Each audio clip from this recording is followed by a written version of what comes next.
दुनिया का हर इंसान, चाहे वह कितना भी शक्तिशाली, कितना भी धनवान क्यों न हो, एक शक्ति के सामने हमेशा बेबस होता है और वह शक्ति है समय यानी काल।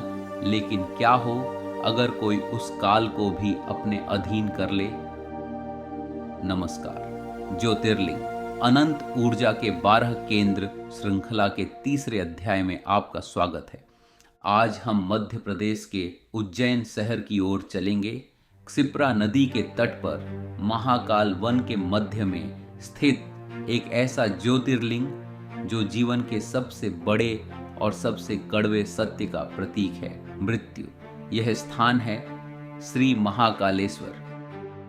महाकालेश्वर पूरे भारतवर्ष का एकमात्र ऐसा ज्योतिर्लिंग है जो दक्षिण मुखी है। सनातन धर्म और वास्तुशास्त्र के अनुसार दक्षिण दिशा को यमराज यानी मृत्यु के देवता की दिशा माना जाता है, इसलिए महाकालेश्वर को मृत्यु और काल का अधिपति माना गया है। लेकिन शिव को महाकाल क्यों कहा जाता है?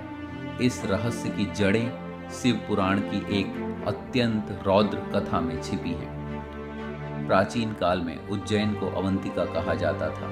यह ज्ञान, धर्म और साधना का एक बहुत बड़ा केंद्र था। एक बार दूषण नाम के एक भयंकर राक्षस ने अवंतिका पर आक्रमण कर दिया। दूषण को ब्रह्मा जी से वरदान प्राप्त था, जिसके कारण वह लगभग अजेय हो चुका था। उसने अवंतिका के पवित्र ब्राह्मणों और निहत्थे नागरिकों पर भयानक अत्याचार शुरू कर दिए। जब मृत्यु का भय चरम पर पहुंच गया और बचने का कोई रास्ता नहीं बचा, तब अवंतिका के लोगों ने अपनी अंतिम उम्मीद के रूप में भगवान शिव का ध्यान किया। अपने भक्तों की पुकार सुनकर धरती एक भयानक गर्जना के साथ फट गई और उस फटी हुई धरती के गर्भ से भयंकर क्रोध में जलते हुए शिव प्रकट हुए। यह शिव का कोई सौम्य रूप नहीं था, यह उनका प्रलयंकारी रूप था। उन्होंने एक ही झटके में दूषण और उसकी पूरी सेना को जलाकर राख कर दिया। उस दिन शिव ने यह सिद्ध कर दिया कि बुराई का समय जब समाप्त होता है तो उसका संहार निश्चित है। काल के इसी उग्र रूप के कारण वे अवंतिका में महाकाल के रूप में हमेशा के लिए स्थापित हो गए। लेकिन महाकालेश्वर का सबसे बड़ा रहस्य इसकी पौराणिक कथाओं में नहीं, बल्कि इसकी भौगोलिक स्थिति और प्राचीन कॉस्मिक इंजीनियरिंग में छिपा है। अगर आप आधुनिक भूगोल और खगोल विज्ञान एस्ट्रोनॉमी का अध्ययन करें तो उज्जैन पृथ्वी का कोई साधारण शहर नहीं है। यह शहर ठीक कर्क रेखा यानी ट्रॉपिक ऑफ कैंसर पर स्थित है। हजारों सालों तक जब आधुनिक विज्ञान का जन्म भी नहीं हुआ था, तब उज्जैन पूरी दुनिया का प्राइम मेरिडियन था। इसे प्राचीन भारत का ग्रीनविच कहा जाता था। हमारे प्राचीन ऋषि मुनियों ने तारों की गति, ग्रहों की स्थिति और समय की गणना के लिए इसी स्थान को पृथ्वी का नाभि केंद्र यानी सेंटर ऑफ द अर्थ चुना था।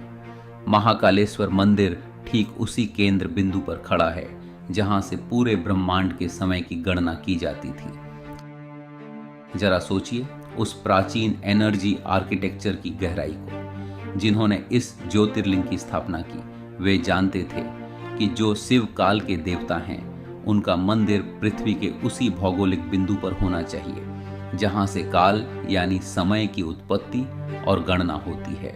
यह विज्ञान और आध्यात्म का सबसे सटीक और अचूक संगम है। इस विज्ञान के साथ साथ महाकालेश्वर एक बहुत गहरा मनोवैज्ञानिक दर्शन भी प्रस्तुत करता है, और यह दर्शन हमें दिखता है यहाँ की विश्व प्रसिद्ध भस्म आरती में। महाकालेश्वर दुनिया का एकमात्र ऐसा मंदिर है जहाँ भगवान की सुबह की पहली आरती भस्म यानी राख से की जाती है। प्राचीन काल में यह भस्म श्मशान घाट की ताजी चिता से लाई जाती थी। आज भले ही इसके नियम बदल गए हों, लेकिन इसका प्रतीक और संदेश आज भी वही है। हम इंसान जीवन भर अपने बाहरी स्वरूप, अपने बैंक बैलेंस, अपनी कारों और अपने अहंकार को सजाने में लगे रहते हैं। हम इस वेगास जैसी चकाचौंध को ही अपना अंतिम सत्य मान लेते हैं। लेकिन महाकाल की भस्म आरती हमें यह याद दिलाती है कि चाहे आप राजा हों या रंक, अंततः हर भौतिक शरीर का अंतिम सत्य मुट्ठी भर राख ही है।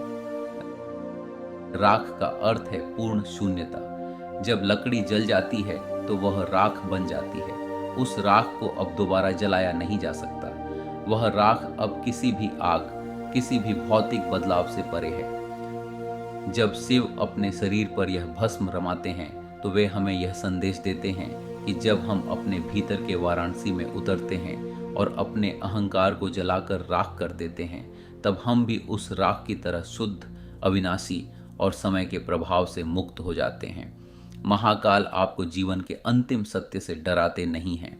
वे आपको उस सत्य को स्वीकार करके जीवन को पूरी ऊर्जा से जीना सिखाते हैं।